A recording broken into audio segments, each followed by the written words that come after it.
সুকুমার রায়ের গল্প নোবেলের দান। 5 বৎসর আগে যখন ইউরোপ হইতে সংবাদ আসিল যে বাংলার কবি রবীন্দ্রনাথ ঠাকুর নোবেল প্রাইজ পাইয়াছেন, তখন দেশময় একটা উৎসাহের ঢেউ ছুটিয়াছিল। নোবেল প্রাইজ জিনিসটা কি তাহা অনেকেই জানিত না। তাহারা সে বিষয়ে আগ্রহ করিয়া খোঁজ করিতে লাগিল। আলফ্রেড বেনহার্ড নোবেল সুইডেন দেশের একজন রাসায়নিক ছিলেন। তিনি মৃত্যুকালে প্রায় 3.25 কোটি টাকার সম্পত্তি দান করিয়া যান। যাহারা বিজ্ঞান জগতে নতুন তত্ত্ব আবিষ্কার করেন, যাহারা সাহিত্যের উন্নতি করেন এবং বিশেষভাবে যাহারা জগতে শান্তি স্থাপনের সহায়তা করেন, প্রতি বৎসর তাহাদের সম্মানের জন্য এই সম্পত্তির আয় হইতে নোবেল প্রাইজ নামে লক্ষাধিক টাকার অর্ঘ্য দেওয়া হয়। যে কোনো দেশের যে কোনো লোক এই অর্ঘ্য লাভের যোগ্য হইলেই তাহা পাইতে পারেন। এই নোবেল লোকটির জীবনের কাহিনী বড় অদ্ভুত। দুর্বল স্বাস্থ্য লইয়া রুগ্ন ভগ্নদেহে সারা জীবন কাটাইয়াছিলেন। একদিকে তিনি অত্যন্ত ভীরু ও নিরীহ ভালো মানুষ ছিলেন। সামান্য দুঃখ কষ্ট বা উত্তেজনায় বিচলিত হইয়া পড়িতেন, কিন্তু অপরদিকে তাহার মনের এমন অসাধারণ বল ছিল, ঘোর বিপদের মধ্যেও ও রোগের যাতনার মধ্যে তিনি শান্তভাবে কাজ করিয়া যাইতেন। সমস্ত জীবন তিনি বোমা ও বারুদের মশলা লইয়া নানা রকম পরীক্ষা করিয়াছেন। এই পরীক্ষায় যে সকল সময় প্রাণটি হাতে করিয়া চলিতে হয় তাহা তিনি জানিতেন। ইহাতে যে অনেক লোকের প্রাণ গিয়াছে তাহাও তাহার জানা ছিল, কিন্তু সে চিন্তা তাহাকে নিরস্ত করিতে পারে নাই। আলফ্রেড নোবেলের পিতা রুশিয়ার যুদ্ধ কারখানার কারিগর ছিলেন। গোলা বারুদ লইয়া তাহার কারবার এবং সেই কাজে বালক নোবেলও তাহার সহায় ছিল।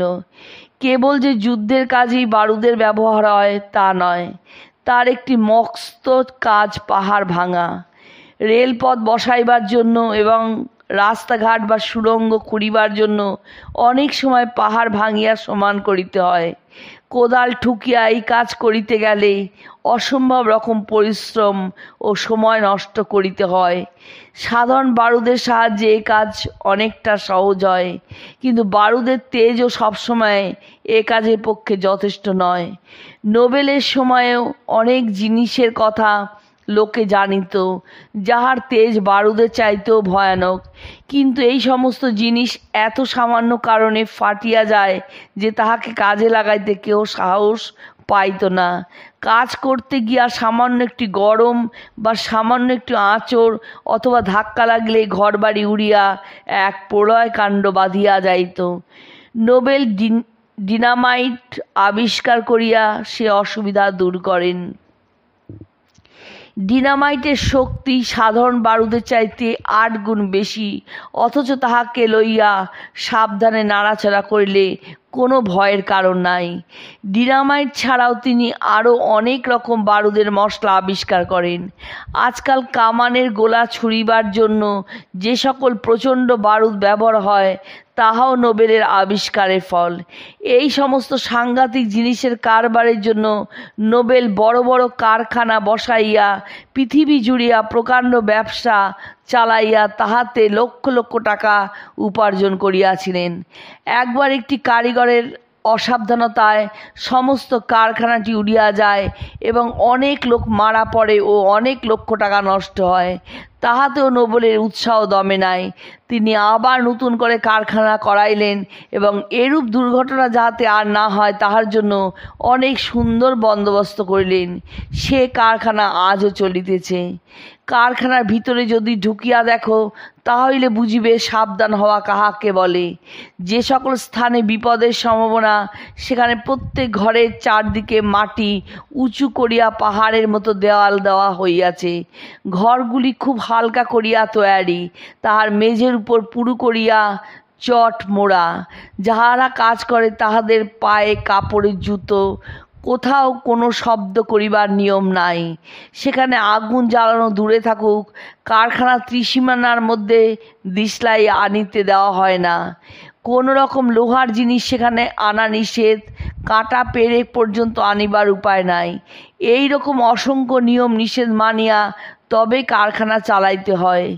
ভগ্ন শরীরে এইরকম সাংঘাতিক জিনিসের কারবার করিয়া নিত্য বিপদের মধ্যে যাহার জীবন কাটিল, 1896 খ্রিস্টাব্দে মৃত্যুকালে তাহার শেষ চিন্তা হইল এই যে জগতে শান্তি স্থাপনের জন্য এবং জ্ঞান ও আনন্দের বিস্তারের জন্য উপায় করিতে হইবে। তাহারই ফলে এই নোবেল প্রাইজ। কিন্তু কেবল এই দানই নোবেলের শ্রেষ্ঠ দান নয়। ডিনামাইট প্রভৃতি যে সমস্ত রাসায়নিক অস্ত্র তিনি জগৎকে দিয়া গেলেন সেও বড় সামান্য দান নয়।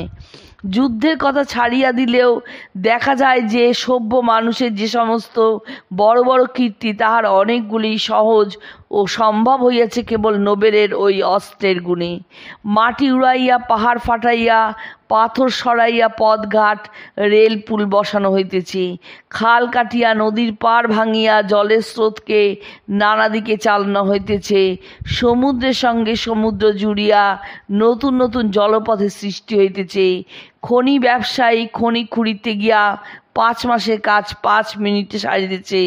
সভ্য দেশের চাষা বিনা লাঙ্গলে সামান্য পরিশ্রমে বড় বড় জমি ফুঁড়িয়া চষিয়া ফেলিতেছে।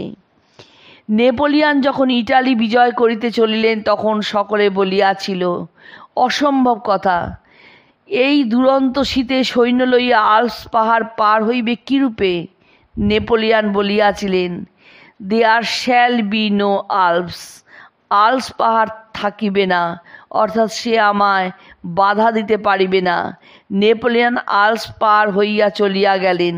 তাহার পর প্রায় 100 বৎসর পরে যখন ফ্রান্স, ইটালি ও সুইজারল্যান্ডের মধ্যে আল্পস পাহাড় ভেদ করিয়া রেলপথ বসানো হইতেছিল তখন নোবেলও বলিতে পারিতেন, there shall be no Alps.